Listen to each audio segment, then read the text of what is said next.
আমরা যখন কৃষি কাজ করে ধান পান লাগে ইরি লাগে, এই যে বৈশাখ মাসের প্রথমে যখন ধান কেবল গিয়ে কলা পাকা হচ্ছে, দানা ডাবিচ্ছে, তখন ঢাকার টেলিভিশনের থেকে বলিচ্ছে এসো হে বৈশাখ।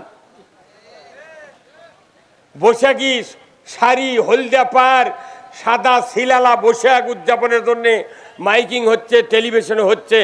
আমরা কোটি কোটি টাকা খরচ করে বাংলাদেশের কৃষকেরা ধান আবাদ করি, আর ওরা কয়দিন সেরেক করে ঢাকার টেলিভিশনের থেকে বলিচ্ছে এসো হে বৈশাখ। মানে আমাকে আবাদ যাতে বৈশাখও ডাক দিলে বৈশাখ তো ঘুম পারে না। কথা কন, ওই সান্তাহারের কানির থেকে কালো মেঘ করে যখন যাবার চাই, আল্লাহ কয় কে তুই চেতন হলু গে, কোথাও আমাকে ডাক দিল গে, তাহলে আমাকে যানবাহন দাও। তে বৈশাখের যানবাহন আছে, যানবাহন হলো বাতাস।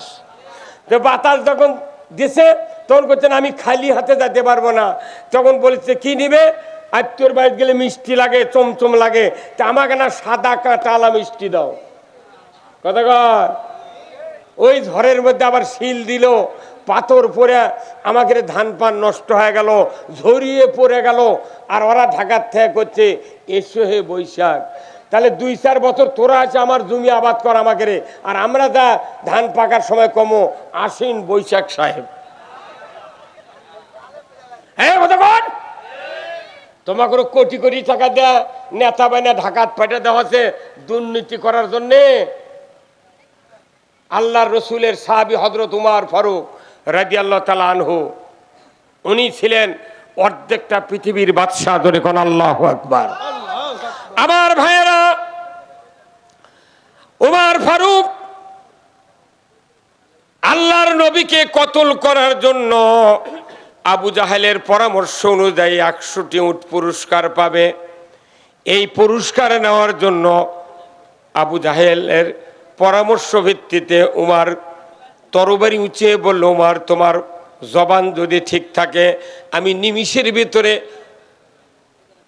মুহাম্মাদের মাথা কেটে তোমার হাতে দিয়ে দেব। নাউজুবিল্লাহ।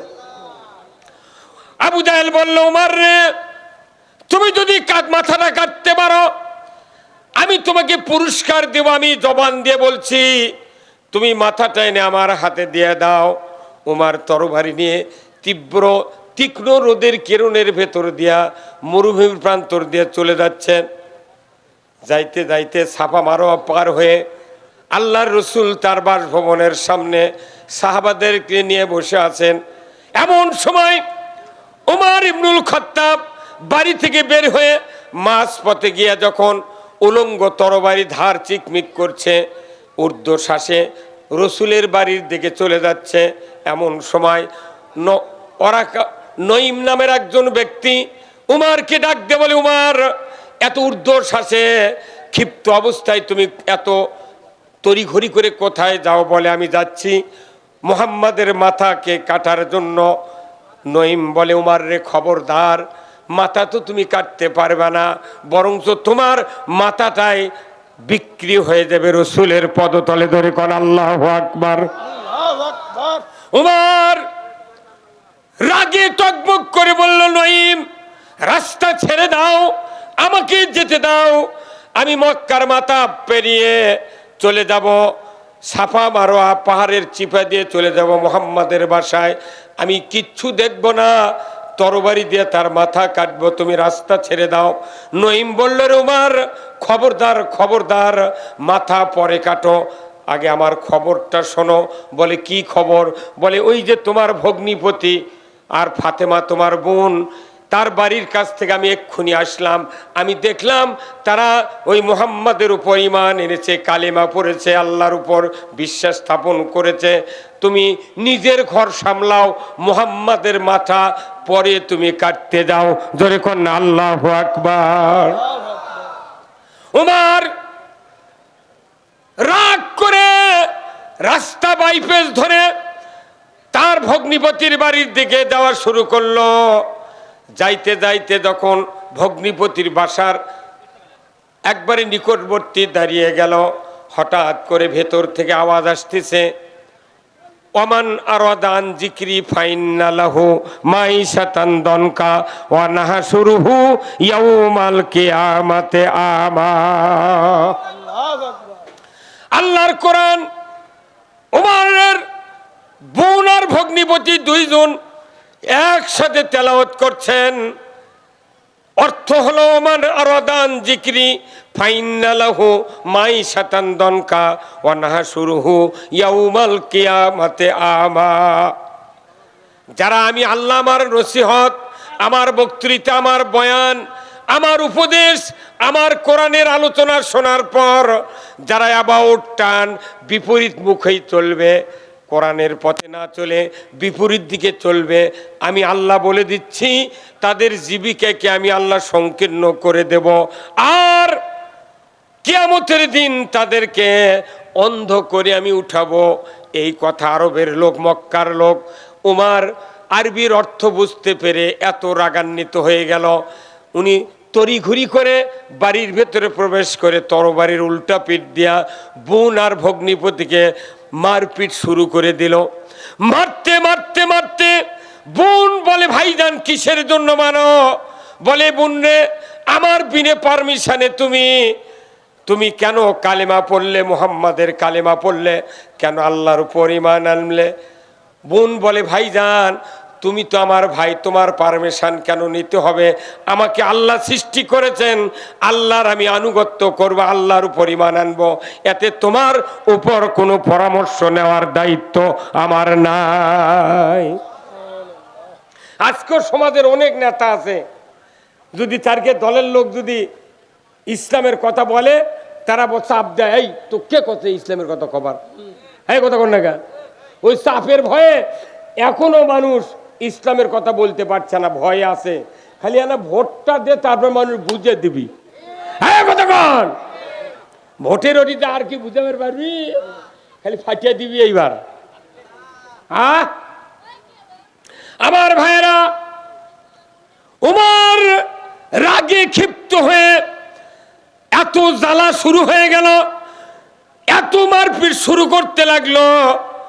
বোন অস্থির হয়ে যাচ্ছে, ভাইজান মেরো না, ভাইজান মেরো না।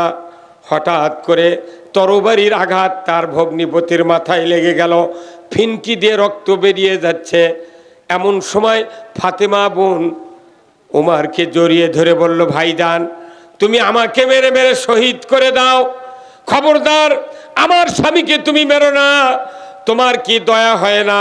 এই যে মাথা ফেটে ফিনকি দিয়ে রক্ত বেরিয়ে যাচ্ছে, তোমার কি দয়া হয় না? উমর তখনই ভগ্নিপতির রক্তর দিকে নজর করার সাথে সাথেই এমন একটা মায়া আল্লাহ তাআলা সৃষ্টি করে দিলেন, ওই রক্ত দেখা মাত্রই উমর দুর্বল হয়ে গেল। ধরে কোন আল্লাহু আকবার। দুর্বল হওয়ার সাথে সাথেই উমরের হাত থেকে তরবারি পড়ে গেল। উমর বলছে, বোন রে, ভুল করেছি রে বোন, আমি বুঝতে পারি নাই। তোমরা কি পড়ছিলে আমাকে দিয়ে দাও, সেই খণ্ডটি আমি তেলাওয়াত করব।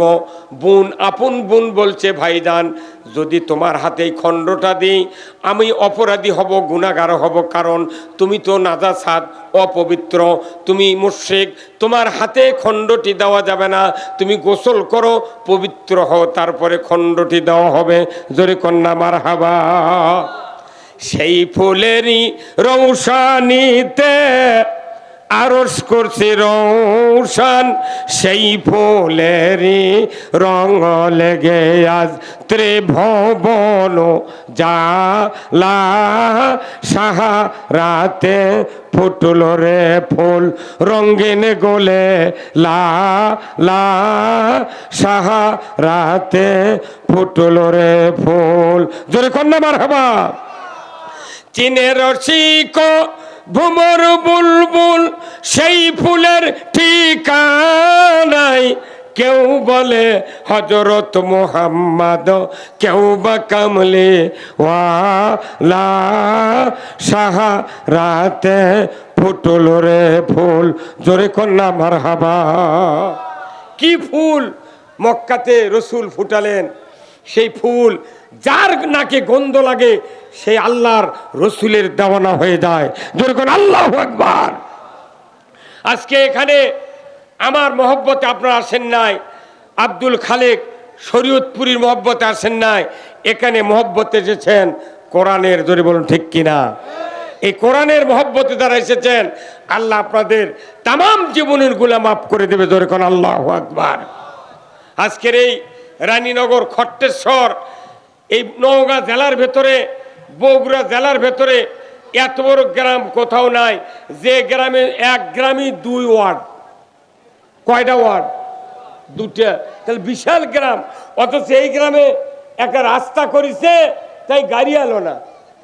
হ্যাঁ, কথা কোন নাকি আপনারা কথা? হ্যাঁ, এই গ্রাম কি আজ হচ্ছে না আরো মেলা দিন আগে হচ্ছে?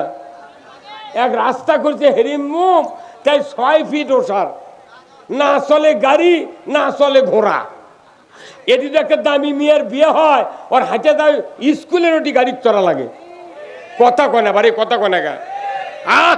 এই যে উন্নতির জোয়ার উঠলো, উন্নয়নের জোয়ার, মনে হচ্ছে দেশ গোটা সোনার পাত দিয়ে লেপে দিবি। আর এটি গাড়ি এলো না, গাড়ি 1 কিলো দূরে রাখা লাগলো। এটা আমাদের দুঃখ। যারা রাস্তা করে তাদের বিবেক থাকা দরকার যে কমপক্ষে 8 ফিট রাস্তা হলে এই এলাকার জনগণের উপকার হবে।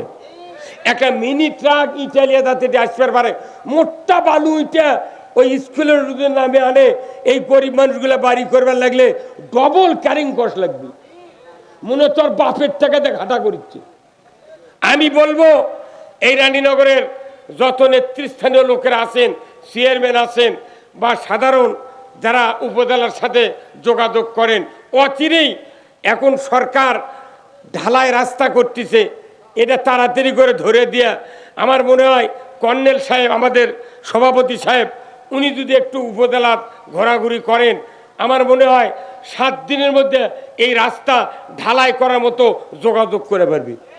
এই কথা কোন না? রাস্তা যদি না থাকে এখানে আসবেন উনি কিভাবে? আমি অনুরোধ করব এই রাস্তাটা তাড়াতাড়ি ইঞ্জিনের ক্ষয় করে দেন। কি টাকা তো কারু দেওয়া লাগে না, খালি লেখে দিলি রাস্তা হয় রে, হিংসা করে তাই রাখে না। কি কথা কন নাকি ভাই? 4 ইট পারে কয় উমুক নেতার সৌজন্যে, 4 হাত করে কাম করবো কে? এর জায়গায় কতখানি রাস্তা। এই রায়হান নামে একটা বক্তা, আপনাকে খট্টেশ্বর একটা কৃতি সন্তান মরহুম আফসার আলী সাহেবের ছেলে, এই পুরা বাংলাদেশ ঘুরে বেড়ায়। আল্লাহর কি কুদরত দেখেছেন? এমনি গল্প করার লাগলে কথা একটা করতে করতে 5 মিনিট লাগে, আটকে যায়। আর যখন বক্তৃতা যায় মাইক ফাটে যায়। এটাই তো আল্লাহর কুদরত। কত শিক্ষিত লোক, কত জবান ভালো আলা লোক গুদো হয়ে যাচ্ছে, কথা কর পারে না। আর রায়হান পুরা বাংলাদেশ, টেকনাফ থেকে তিতুলিয়া, সুন্দরবন থেকে পাথুরিয়া পর্যন্ত খালি ঝাঁকিয়া ফেলে দিচ্ছে। আমি এই গ্রামে অনেক দিন আগে আসছিলাম, ওই দিক ওই কালভার দিয়ে ঢুকছিলাম, ওই যে উপজেলার পূর্বে একটা কালভারের রাস্তা আছে না, তো ওই গ্রামত, এই গ্রামত কোনো বিছনা বিক্রি হচ্ছিল আগে খুব। এখন কি বিছনার ব্যবসায়ীরা আছে? হ্যাঁ, মরদির বা। তো এইবার আমার ঘুরে যাচ্ছে চকা দিন জেজারুলের মাদ্রাসার কাজ দিয়ে। আপনারা যারা এই মাহফিলে বসে আছেন, এই মাহফিলে বসাটা আল্লাহ যেন কবুল করে, ধরে কোন আমিন। আল্লাহ কবুল করবেন তখনই যখন আপনাদের নামাজ 5 ওয়াক্ত আদায় হবে। আল্লাহর কাছে সাহায্য চেতে হবে, আল্লাহ তুমি আমাকে দুনিয়ার শান্তি আখিরাতের মুক্তি দাও। কিন্তু তাই এই সাহায্য চাইতে গেলে 2টা জিনিস লাগবে, একটা লাগবে নামাজ আর একটা লাগবে ধৈর্য। বাংলাদেশে নামাজই নাই, বেনামাজি বেশি। 4টি কারণে মানুষ জাহান্নামে যাবে, সাকার নামক জাহান্নামে যাবে। কয়টি কারণ? 1 নম্বর হলো যারা নামাজ কায়েম করবে না, ওয়ালাম নাকু মিনাল মুসাল্লিন, যারা দুনিয়াতে নামাজি হবে না, মুসল্লি হবে না, তারা জাহান্নামে যাবে। কার কথা? আল্লাহর। 2 নম্বর হলো ওয়ালাম নাকু নুতিমুল মিসকিন, মিসকিনের ব্যাপারে যারা ভূক্ষেপ করবে না। বলুন তো যাকাতের দেশে কি চালু আছে? হ্যাঁ, যাকাত চালু আছে? চালু নাই। চামড়ার টাকা গরিবের হক। কার হক? বাংলাদেশে আমার এই জীবনে আজ থেকে 25 বছর আগে কুরবানি দিছি 3700 টাকা দিয়ে একটা গাভী কিনে। তখন এক গাভীর চামড়া বেচেছি 2500 টাকা দিয়ে। আর এখন 1.5 লাখ টাকার গরুর চামড়া 300 টাকা। হ্যাঁ, কতক্ষণ টাকা? আপনি কুরবানি প্রতি বছর হয়, কোটি কোটি পশু জব হয়, কিন্তু চামড়ার টাকা গরিবেরা পায় না। যখনই কুরবানি আসে দেখবেন ঢাকার থেকে ট্যানারির মালিকেরা কবি ট্যানারি খারাপ, এবার চামড়ার দাম নেই। এই হুই তুলে একটা করে চামড়া 300 টাকা একবার দাম কবি, গারাকার আসবে না, পরে চামড়া মাংনা দেওয়া লাগে। গতবারে কুরবানির দিন আমি চামড়া একটা ছিলে, আমার নিজের বাড়িতে গরু 4.5 মণ গোস্ত আছে, সেই চামড়া 300 টাকা কষে এক চামড়ার ব্যবসায়ী। ওই যে কয়া গেছে বেলা ডোবা বন্ধু আর আসেনি। আমি বিপদ পড়ে গেলাম কর্নেল ভাই, বিপদ পড়ে দেখ চামড়া তো আমরা খাবারও পারবো না, আমার মাদ্রাসাও নাই, কি করি না। আমার বিয়ে কোনো গোস্ত দিবে রাখছিল যে ভাই এই চামড়াটা আপনি ব্যাগত করে লিয়ে যা উমুক মাদ্রাসার তৈবপুর মাদ্রাসার দেন। সেই মাদ্রাসার দেশে রাত্রে, ওই রাত্রে ওই হুন্ডত করে মুলুবি লিয়ে যা করির হাটত বেচিছে 700 টাকা দিয়ে। উই আবার বেচিছে সকালবেলা বগুড়া দত্তবাড়ি চামড়ার আড়তত বেচিছে 1250 টাকা দিয়ে। উই আবার বেচিছে, ওর থেকে নাম্বার নিয়ে আমি আবার যোগাযোগ করে দেখি, উই আবার বেচিছে 1750 টাকা দিয়ে। একই চামড়া 300 কয়ালে আইনি, বগুড়া থেকে ঢাকার পাঠিয়েছে 1700। উই বেচিছে কার কাছে এটা আর আমার নাম্বার দেয়নি, যোগাযোগ করিনি। একটা চামড়ার বড় পার্টির কাছে আমি বললাম ভাই উই চামড়া কোনটি নিয়ে যায়? কয় চলে যায় ভারতে। এক ভারত ছাড়া চামড়া পাকাকরণের মেশিন বাংলাদেশ নয়, মুসলিম রাষ্ট্রের কাছে একটা চামড়া পাকা করার মেশিন নাই।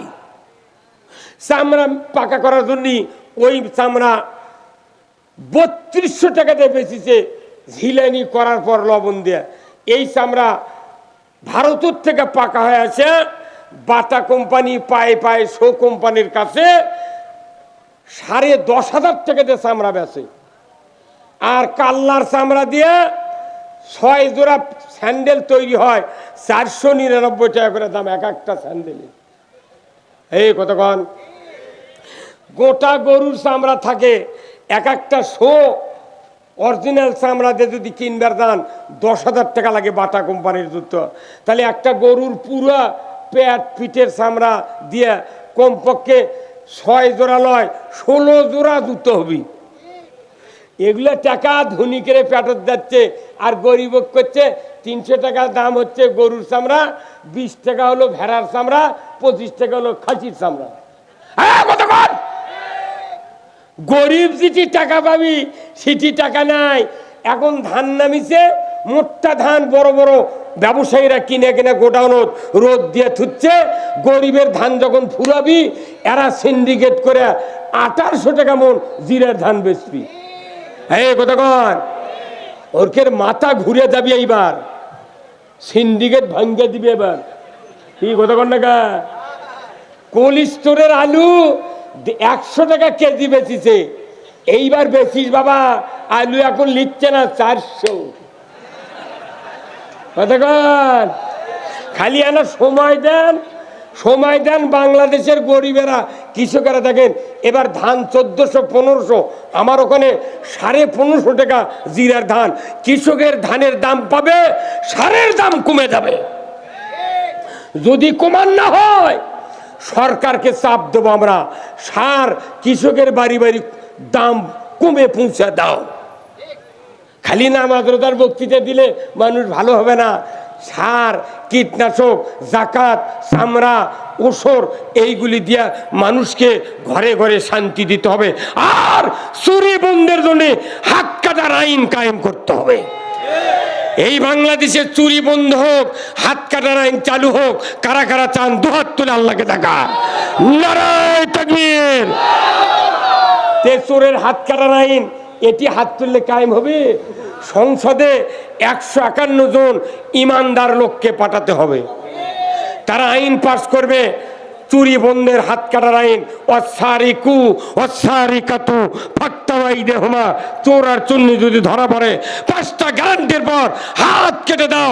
একটা চোরের হাত বাইতুল মুকাররমের উত্তর গেটে যদি কেটে দেওয়ার দৃশ্য ডিসেল লাইনে দেখানো হতো, গরু চুরি, হুন্ডা চুরি তো দূরের কথা, মসজিদে একজোড়া জুতা চুরি হতো না। এই কাম না করে থানার ওসি যখন দেশত চুরি হয় তখন ওই চৌকিদারক দিয়ে গ্রামত পাঠিয়ে দিয়ে কয় আপনার বিট পাহারা দেন। তখন এই গ্রামে 10টা গ্রুপ করে 15 জন করে রাত 10টার থেকে 3:30টা পর্যন্ত বিট দিচ্ছে, জাগো হে জাগো। কোরআন হাদিসের কোথাও নাই এই জাগো হে জাগো, কোথাও নাই। বরঞ্চ চোরের হাত কাটার আইন কায়েম হলে ছোট ছোট চোরেরা এর করে গেছে বড় চোর মানা করে দেয়, ভাই তোরা যখন চুরি করিস না, কারণ থানা তামাকের নাম আছে, তোরা চুরি করলে আমাকে ধরবি। হ্যাঁ কথা কর না, ওরাই মানা করবি খবরদার চুরি করবো না। তা না করে সারাদিন বাজারের দোকানদারি করে, রাত্রে আবার ওর বিট পাহারা দেওয়া লাগে। এই কথা কর না, 5 মিনিট লাগবে চুরি বন্ধ হওয়া। 4টে চোরের হাত যদি বাংলাদেশে কাটে 4 বছর চুরি হবে না। আর চুরির আইন কেন পাশ করে না? যারাই আইন পাশ করবে ওরাই তো বড় চোর।